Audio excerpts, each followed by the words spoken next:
Okay, so week 3 tayo, Information and Communication Technology. This is our topic.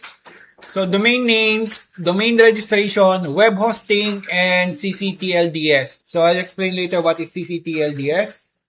Sino may idea sa domain name registration? Paki-stop mo yung cellphone mo.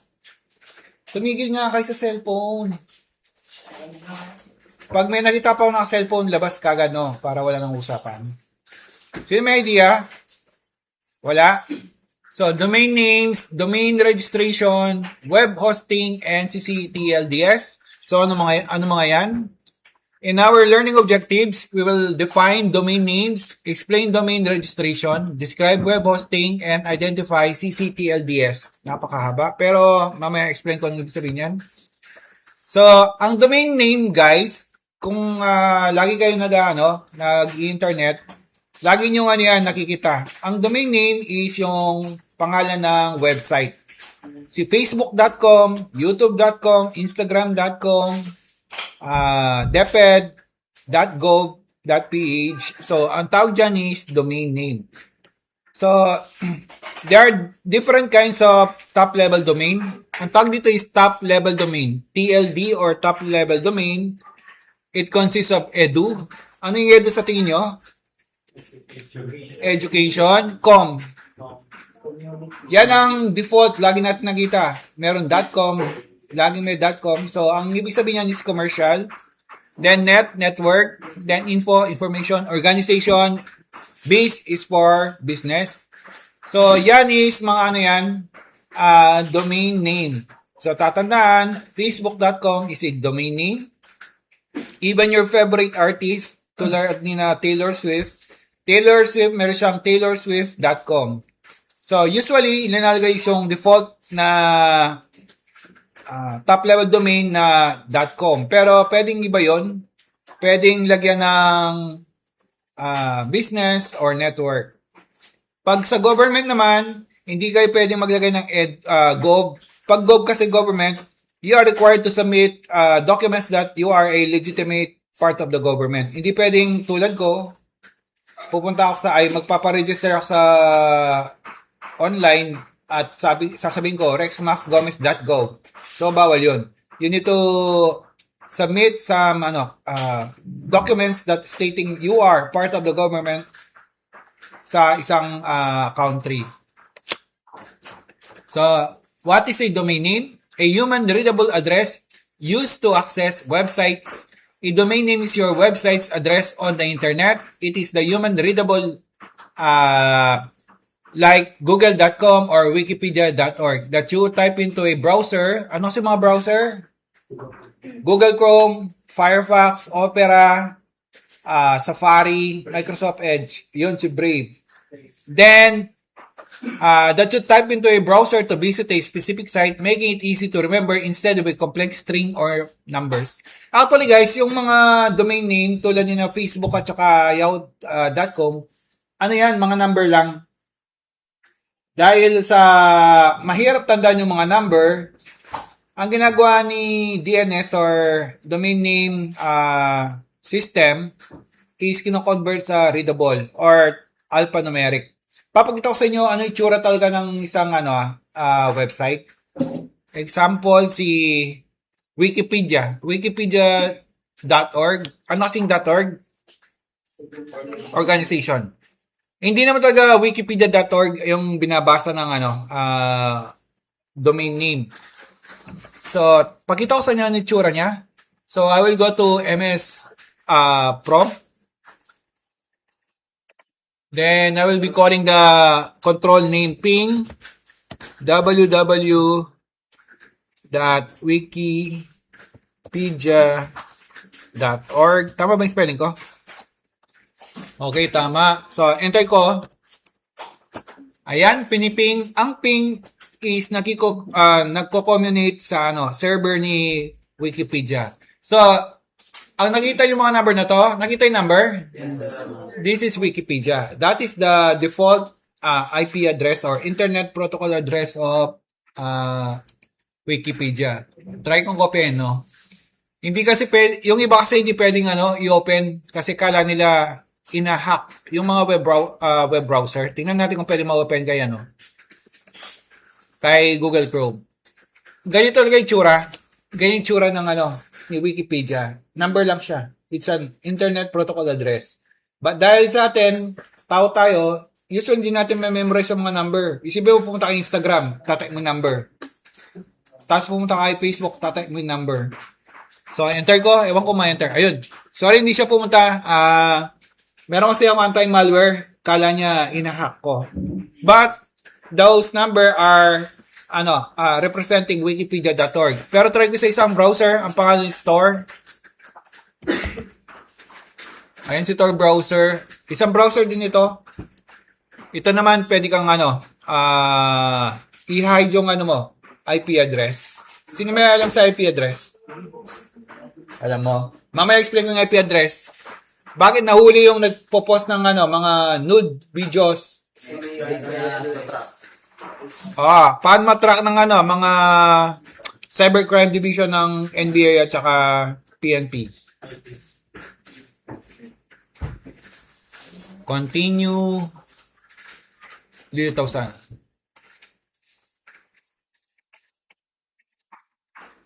Wait lang. Sinasabi baka to merong risk. Kasi yung mga hacker, ginagamit lang number. Ayun. Pero dapat lilitaw yung Wikipedia.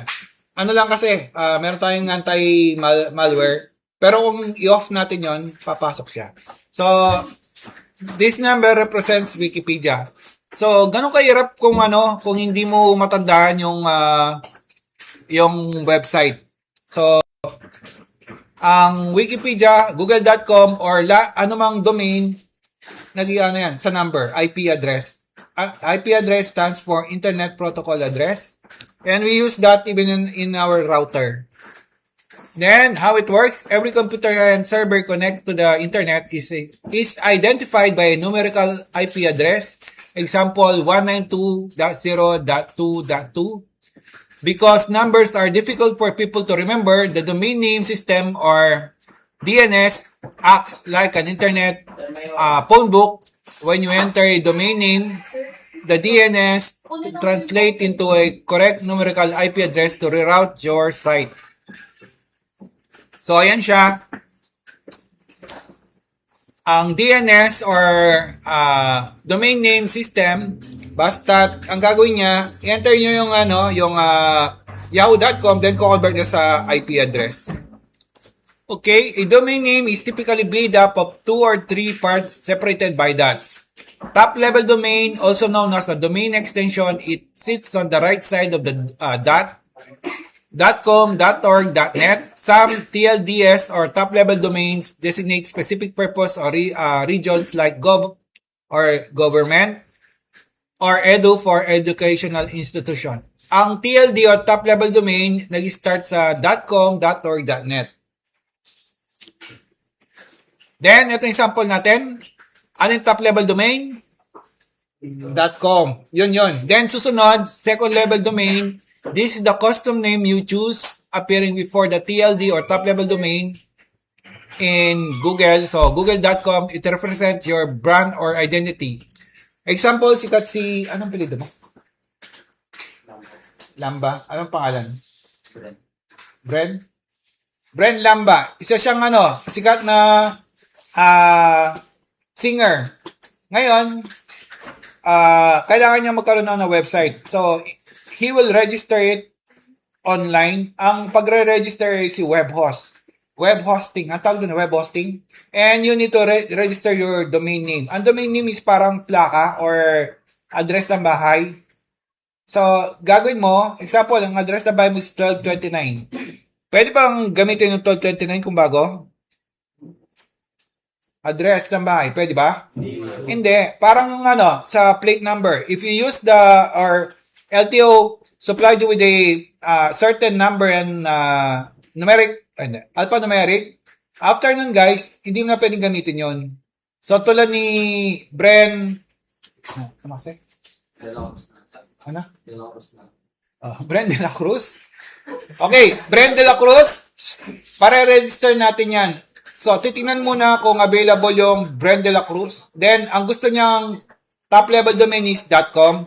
branddelacruz.com. Titignan niyan kung available. Pag available, bibigay sa kanya, but he needs to pay it annually. So, magbabayad siya annually na registration. Pag hindi na bayad yung registration o yung domain name na yon, mapapaso. So, hindi na available sa kanya. So, subdomain naman, an optional prefix that points to a specific section of your website. Example, mail, .google.com. Minsan kasi meron silang subdomain. Isa dyan is support.facebook.com. So, ano yan? Subdomain, ibig sabihin, merong sa mga subdomain na yon, meron silang department or group. So, ito lang tatandaan nyo, yung .com is top level domain. Susunod, si Google is second level domain. At yung susunod is subdomain. So, si delacruz.com, kung meron siyang mail.branddelacruz.com. Alam nyo, pag meron kayong sariling website na ganyan, example, branddelacruz.com, pag nag-register kayo sa WebHost, bibigyan kayo ng email. Example, ako tatrabaho sa kanya, pwedeng rex@branddelacruz.com. Ganun. Kaya minsan nakita nyo, admin@yahoo.com, admin@facebook.com. Kung nakita nyo yun, or sa mga games na lang sa online. Di ba pag kailangan mo support, merong support at crossfire.com. So, sinusupport yun or binibigyan ng mail yung nag-register ng domain name sa web host. Mamaya sasabihin ko or explain ko yung web host. Okay, ano yung domain name versus URLs? Ang pagkakaiba niyan is papakita ko mamaya. People often use the term interchangeable but they are not the same thing. Pag sinabing domain, simply the main address of the website. Example, Brand de la Cruz. Yun ang domain name. Pero pag URL, ito yan. Uniform Resource Locator, the complete web address that points to a specific page or resource on your website. Ito siya, https://example.com. The domain name use one part of the URL. Pag mayroong HTTP, nakita niyo yung HTTP? Pag nag-search kayo, makita niyo yan. Pakita ko wait lang. Okay, so punta tayo dito sa browser and we will look for a website tulad ni youtube.com. Enter ko. Ayan siya. Ayan pag pinars ko, lilitaw siya. HTTPS. Anong ibig sabihin ng HTTP? Hypertext Transfer Protocol. Huwag niyo naman sulat yun. Hypertext Transfer Protocol. Then, pag merong S, guys, ibig sabihin secure. Pag walang S yan, hindi siya secure. So, bago kayo mag-enter ng mga credential, you need to look for the S on your URL. Paano malalaman pag sir din lumilitaw? Pag hindi naman lumilitaw, you can press this icon. Press the icon, then makikita mo dito yung settings. Ayan, connection is secure. Ibig sabihin, you can enter your password. Pag walang S, or hindi secure, wag yung enter yung password nyo. Pwedeng ma-hack. Yan ang isang dahilan. So, you need to check your URL if it's secure. Paano kasi malalaman secure? Meron siyang S. Kung hindi makita, dito nyo tingnan kay icon sa tabi ni URL link. Connection is secure. Pindutin nyo. Ayun certificate is valid. Ayan. I-inform kayo if secure ang website. It is called secure socket layer and it is used to secure your password. Hindi kasi pwede pindot ka lang pindot, baka ma-hack ka. Okay, next.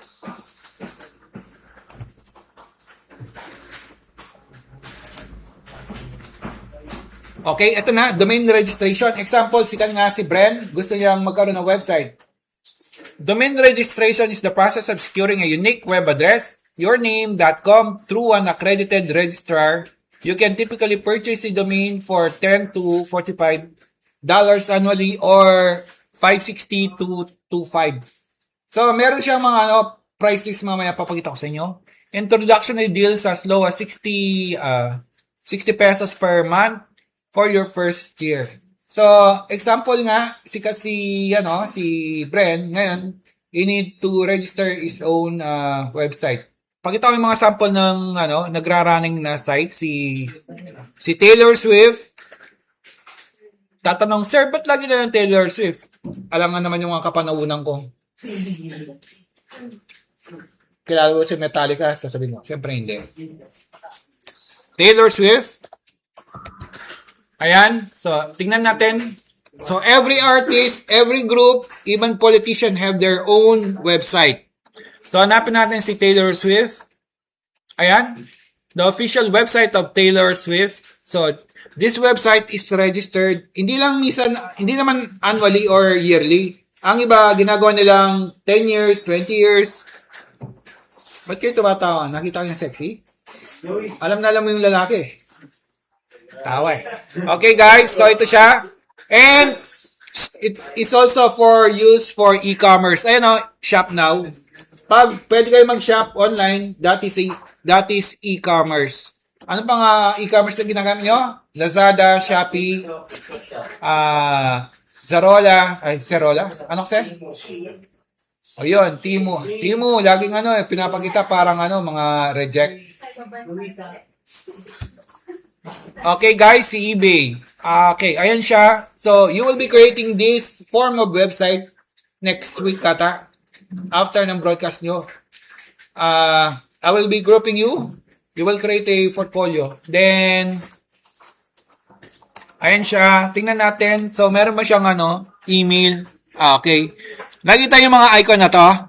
Instagram, Facebook, so X. You will be adding this on your website next week. Okay, so this is a example of a website of a famous person. Balik tayo doon. Okay, auto-register. So, you need to have a web host. Punta tayo sa web host, guys, ha. Type nyo lang web host and papakita nyo yung mga sikat na web host. Ayan, so ito GoDaddy. Actually, one of the most famous website is GoDaddy. Ewan ko ba't GoDaddy. Nung nagtatrabaho sa BPO, yan ang gamit si GoDaddy. So, enter natin si GoDaddy. Ayan, so meron siya mga prices. Web hosting economy, web hosting deluxe, web hosting ultimate, web hosting starter. So, dito tayo. Pag sinabing web hosting economy, tingnan nyo, 99/MO. Ano kasing MO? Every month. So, for first year, so 99 daw. So, kung times 12 natin yung mga 1188 ba? Then, one website, isa lang website daw. Then, 25 gig ng storage. Ibig sabihin nito guys, yung website nyo, yung capacity niya, mag-upload ka ng mga images, example, marami siyang images at saka videos, hanggang 25 lang. Pag sumobra na doon, hindi na pwede. Okay? Then, unmetered bandwidth. Anong unmetered bandwidth? Sino may idea sa bandwidth? Wala. Hindi ba pag nag-register kayo sa Smart at saka Globe, meron siyang 1 day internet, ganyan?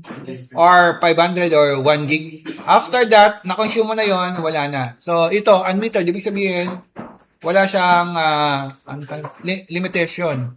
cPanel is a control panel for your, for managing your website. You will be doing this. Kaya, sasabihin nyo, sir, TBL ako. That's good. At least, matuto kayo. Pag pumasok sa company, merong bagong company, example, merong coffee shop. Sir, marunong gumawa ng website. Tapos, siya hindi marunong. Siyempre, kukunin na yung mas marunong kasi hindi lang siya nag-brew ng coffee. He or she also can do some ICT work. Then, susunod, file manager. So, this is used to manage the files. Then, FTP. FTP is just a tool to upload. So, doon sa web host at saka sa computer mo, there's a link to that web host. Free email. Ibig sabihin, pwede kang gumamit ng mga email. Example nga si Bren De La Cruz. Sasabihin sa web host, meron kang free 5 email. So, pwede siya maglagay ng email. Pwede nilagay doon yung email ng shota niya. Christina at Bren De La Cruz. Ako yung worker, Rex at Bren De La Cruz or admin. So, that is a free email. Tandaan nyo, pag meron kayong website, meron kayong email, no? Then, susunod, yun, si free domain. Ibig sabihin, pwede mong register yung ano mo, libre na pag nag-avail ka ng 99. Pero hindi naman pwedeng sinabing Bren de la Cruz yun ang gusto mo. Pwede yon? Hindi. Titingnan muna kung available. So, tingnan natin kung available si Bren de la Cruz. Sa tingin mo, may kapangalan ka? Wala. Wala. Bren.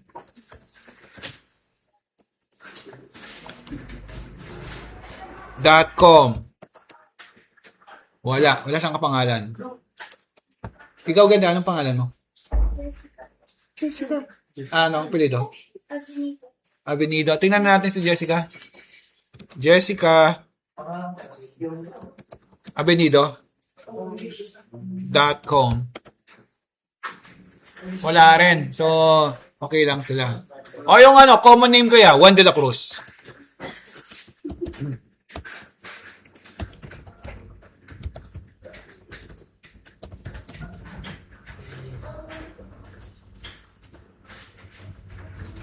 Meron. Ay, hindi. Available siya. Kaya lang merong owner. Parang ano yan. Example, nung infancy ng Facebook. Di ba yung ano nila, facebook.com? Meron mayari ng FB. Di ba FB? Facebook, di ba? Pero merong mayari na ibang tao. So, kailangan, hanggat hindi na-expire yun, hindi pwedeng gamitin yung FB. Ang ginawa, binili niya yung FB yun para yung fb.com kay FB. Ay, Facebook, sorry. So, you can do that. Lalo na kung kumikita ka na. Okay, so next. How to register a domain? Choose a register. So, sa atin, ginamit natin si GoDaddy. Pero marami pa. Merong Namecheap, Cloudflare. So, mga sample lang to. Then, search availability. Merong ano doon, search key. Titignan kung available yung pangalan. Pag available, pwede. Ang minsan naman, guys, may kapangalan. Pakita ko nga. Tingnan natin si Landbank. Ito ginagawa ng mga hacker eh. Ayan, Landbank. Mukha siyang Landbank. Ito Landbank talaga guys. Tingnan nyo, para malaman nyo kung nahack kayo. Ang nasulat is Landbank. Pero minsan, pinindot mo, kala mo Landbank, pero merong hacker, ginamit lang yung Landbank, pero iba yung pangalan. Example ito, CN stands for China. Wala siya.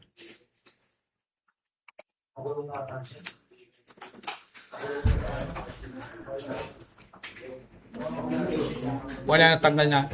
Ang ginagawa ng mga hacker guys, tingnan nyo, mag-register sa ng Landbank, pero yung pangalan, hindi .com, misan cn.biz, pero yung kamukha yung page. Tapos, sabi niya, enter your credential. I-enter mo yung credential mo, ayaw pumasok, yung pala, nahack ka na. So, ginamit yung info mo, gagamitin yun sa pag-hack sa Landbank. Kaya, maganda, tinitignan yung link, tingnan yung link, at saka si walang kamatayang security. Ayun na, tingnan nyo na sa security. Parang sa mga teacher, alam mo yung account ng teacher na hack. May idea kayo guys. Na-hack yung teacher, then nagsisend siya ng fake information about Landbank. Sino yun?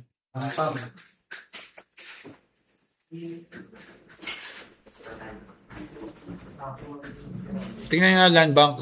Ayun o, Landbank. Sabi na, tayo? Ayun o, mobile number verification. Ano ang sulat? Landbank, di ba?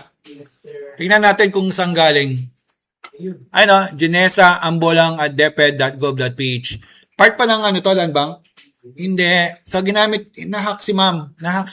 Then, ang ginawa ng hacker, ginamit yung pangalan niya or DepEd at linagay niya Landbank. So, kung tatanga-tanga yung teacher, enter ko daw. Enter ko nga. So, pag pinindot mo yan, tapos in-enter mo yung information mo, ayun, nahack ka na. Kaya nahack siguro si ma'am. Hindi na napansin. So, as I've said before, kayo, literate kayo sa information. Madalang lang ang ano sa inyo na 80-80. Meron na ba na 80-80 sa Facebook? Taas nga yung kamay. Huwag kayo mahiya. Huwag kayo mahiya. Taas yung kamay. Uy, nahiya pa. Wala namang kaya doon. Okay lang ma-hack one time, pero susunod, hindi na. Ayun, nakakagwapo. Na-retrieve mo pa, hindi na. Yun. So, hindi ka naka two-factor authentication, no? Okay, next. Search your extension. Ayan, pwede gamitin ng .com, .org, .biz. Pwede ba yung .gov? Edu. Hindi. Kailangan mong magbigay ng mga documents. Then, ayan siya. Secure, check out and secure. Pay for the registration period. Most registration offers 1 to 10 years. Terms and include free WHOIS domain privacy to protect your personal contact details. Ano yung WHOIS? Ito is a domain privacy to protect your personal contact. So, ito, i-hide or i-secure yung ano mo, yung details mo.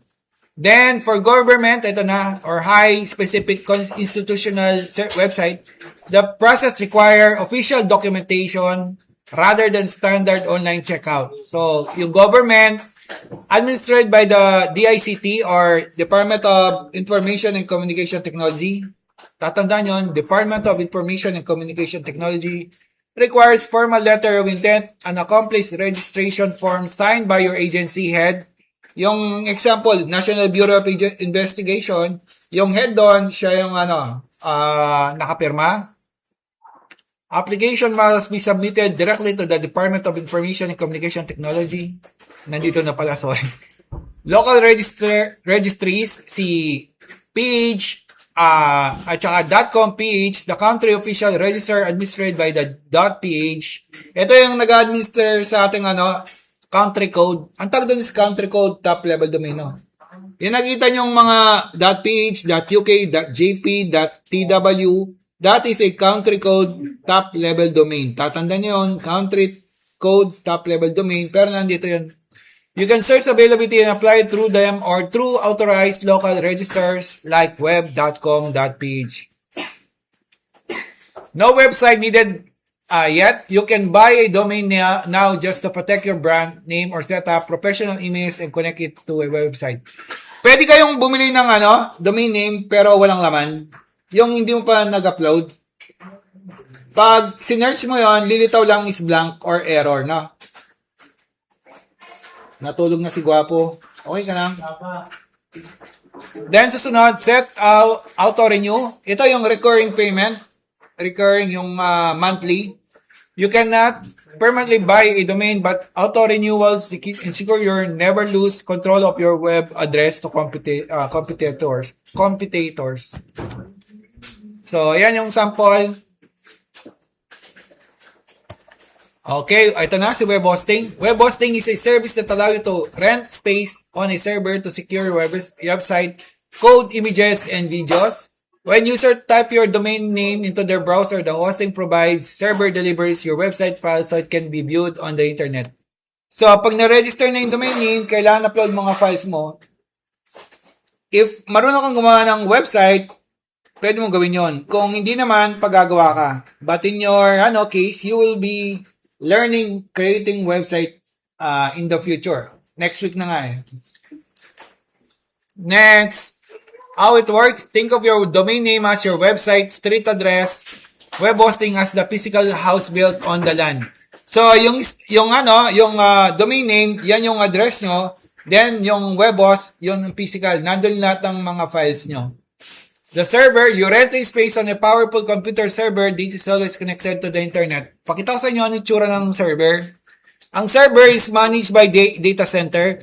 Kung nag-games kayo, yung games nyo guys, merong server yon. So, ganito yung server nila. Di ba meron doon connect server 1, server 2?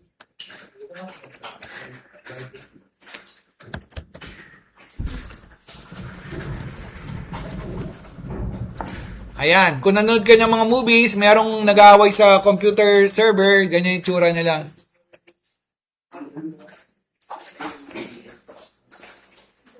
Ayan server yan. So, lahat ng yan is storage. Mga storage yan. Ang mga storage guys, malamig. Kasi ayaw ng mga, di ba yung mga computer nyo, umiinit. So, yan, malalamig. Nissan Underground. And they uses, uninterruptible power supply. Ibig sabihin, pag namatay yung power doon sa location nyo, meron pa siyang backup. Kaya, napansin nyo yung Facebook or games, minsan hindi man na, hindi na-down. Last time na-down lang si Facebook at saka si Instagram, di ba na-down siya? Ilang minutes or hours na pag-ana ulit. Isipin nyo, billions are using Facebook, pero na-down sandali lang. Ganon kayaman si Meta. Ito sample ng data center. Alaki So, those are data centers. Yung mga games, hindi naman ganyan kalaki. Kasi, hindi naman singyaman na yun na Google, Yahoo, at saka, YouTube, at saka sina Facebook. Okay, next. Let's continue. Okay, the connection, when the visitor search for a domain, the domain name system or DNS, direct them to your specific server. Pag in-enter yung branddelacruz.com, hahanapin yung server. Example, server nila nasa Manila. So, yun. Lilitaw siya. Ito tatanungin nyo guys, pag nag-search kayo sa web, tapos ang baga ng Brand de la Cruz, ibig sabihin, small time lang niya, yung server or yung web host. Kasi, merong mga web host na small time lang, hindi malaki yung mga server. Dapat salik pa lang Arenola kayo nila. Next, the delivery, the server send you web files to the visitor browser, display your live website. Ano sa mga web browser ulit? Google Chrome, Firefox, Brave, Opera, Safari. Printer? Ano daw? Internet daw sir, internet. Internet Explorer. Internet, iba yung internet. Guwapo. Okay. Ito, tatandaan. Nasa question mamaya. Shared hosting. Multiple websites share the same server resources like RAM and disk space. It is more affordable option. Best for beginners, small blogs, or low traffic portfolios. Nakita yung 99 pesos kanina? Ayan yan. Ibig sabihin, shared hosting yon.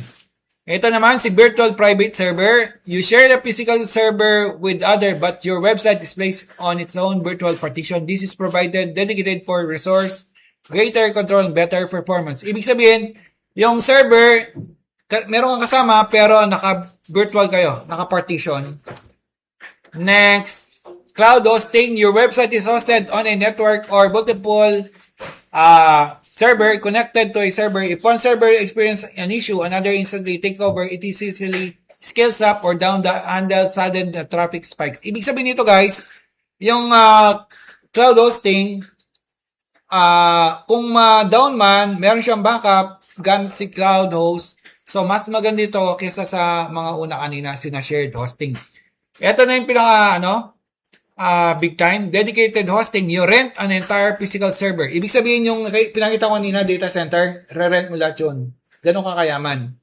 Your own website, it offers top tier security and performance but requires a larger financial investment and technical expertise.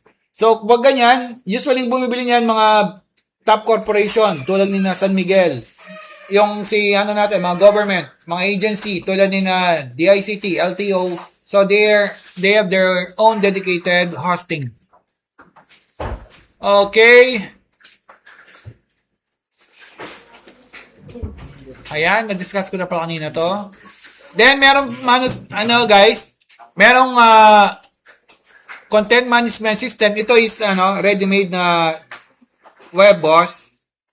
Ito, pwede kayo magkaroon ng website, pero hindi yung sa pangalan nyo. Ganyan gagawin natin yan in the future. Or I will show you now. Content management system is a website tools to create your website na hindi na kailangan ng mag-start from the scratch. Ito ang gagamitin natin. I'll be showing you para at least meron kang idea. Ang gagamitin natin sa paggawa ng website nyo is Google Sites. It is owned by Google. So, it's free. Ito mga nagawa ko. Tignan nyo guys ha. Ito website ko. Paano na-publish yan ng hindi ako nagbabayad? Kasi I'm using subdomain. Subdomain ng isang sikat na website. Ang sikat na website si Google. So ito siya. Ayun view published site. Anong pangalan ng site? Google.com. Tapos, naka-DepEd kasi ako. At ang pangalan ng subdomain is 12 Daza Gomez Rexmax. You will be doing this. Ipapangalan sa sa inyo. So, si Brenda La Cruz, magiging ganyan yung pangalan niya. Ito si top level domain. Ano si top level domain? .com. Ano yung domain name? Ito yung secondary second top level domain. Then, susunod, sub naman, ito siya, sa sites. At sa sites, meron pa siyang sub-domain. Ito sila. Okay, next. May nakalimutan ako. Balik ko lang. Ano kasi pangalan nun? Second top level domain. Okay, second level domain pala. Second level domain. Okay, so yun lang. Wait lang. Okay, ito mga sample ng country code. Country code, top level domain. Ito siya, si CN stands for China. .tk stands for Tokelu. D for Germany. But D yung Germany kasi in their own language, ang pangalan ng kanilang bansa is Deutschland. Yung mga German tawag sa sarili na Deutsch, hindi German. German is for English-speaking country. Sa France, ang tawag sa German is Aleman. Sa Spain, Alemania. Ang gulo-gulo nila, no? Next, .net, so network. .uk for United Kingdom. United Kingdom of Great Britain and Northern Ireland. .org, organization. TW for Taiwan. NL for Netherlands. RU for Russia. Sa atin, PH. Sa US. USA. Sa US, ano tingin nyo? Okay. Ito yung greatest, ang tawag doon, feat na nangyari. Ang US, wala siyang country code top level domain. Wala siyang .us. Madalang lang naglalagay. Ba't kaya wala siya? Si Facebook.com at saka YouTube.com are made or in the USA. Ba't wala kaya? Sino may idea? Nasagot ng yan ng isang Yums. Sir, sila yung nagpo-provide, sir. Sila ata yung parang nagpo-provide, sir. Okay, malapit na. The World Wide Web or Internet began in the US. Kaya nung nag-start, wala silang .us kasi ang Internet galing kay Amerika. Tatandaan yon, kaya magtataka kayo, ba't yung yahoo.com or facebook.com wala siyang .us? Because Internet began in the USA. Ganun sila kagwapo. Okay, next. Wala na, tapos na. Okay, I'll be calling names and you will be required to stand up.